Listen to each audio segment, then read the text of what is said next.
Ko tēnei karanga, All those in favour, please say aye. Aye. So that's passed. he tohu kia noho pūmau nei māngai no Ngāi Tahu ki te kaunihera taiao o Waitaha. I rere ngā roimata i tēnei rāna reire I whakaaro au mō rātou ko wehi. Ko te pūmautanga ka noho tonu māua ko Nuk. Engari kaore anō ki mutu. Kaore anō ki mutu te whawhai. Nō te timatatanga mai o tēnei tau, I whakai te kāwanatanga I te pire Wāri Māori. Ko tōna tikanga ko ngā kaunihera I whakatū Wāri Māori me te kore pōti, me tū he pore hei tāpiri atu ki te pōtitanga local body.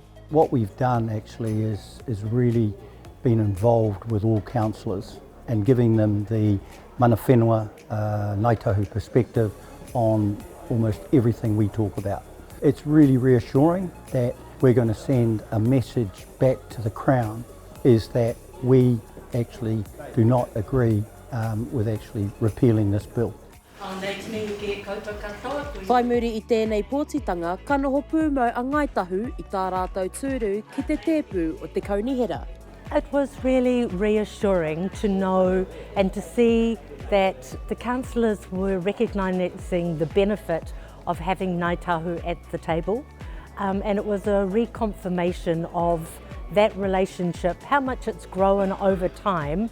No te tau 2021 I mahi ngātahi ai ngā kai kaunihera me te mana whenua ki te whakarite he pire kia haumai tētahi māngai Ngāi Tahu ki runga I te kaunihera taiao o Waitaha.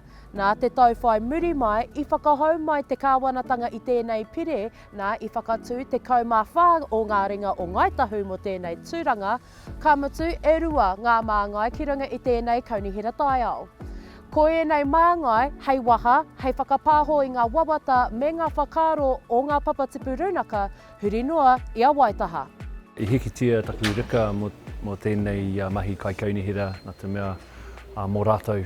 I te takiwā nei o Waitaha, I haere au mai I ngā mauka ki ngā moana, ki utu ki tai, tirohia I ngā wahi tapu, wahi tauka mō ngā marae.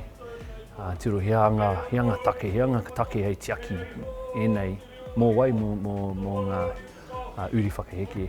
Koina te taki. Ina nei mō nei kai kaunihera, he hoki atu ki ngā mahi. So we're just finishing off our engagement with the 10 papatipu runanga.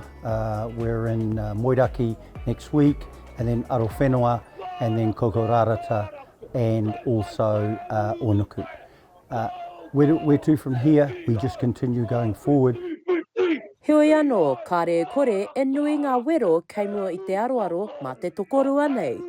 Shakayla Andrews-Alapaki, Tahu News.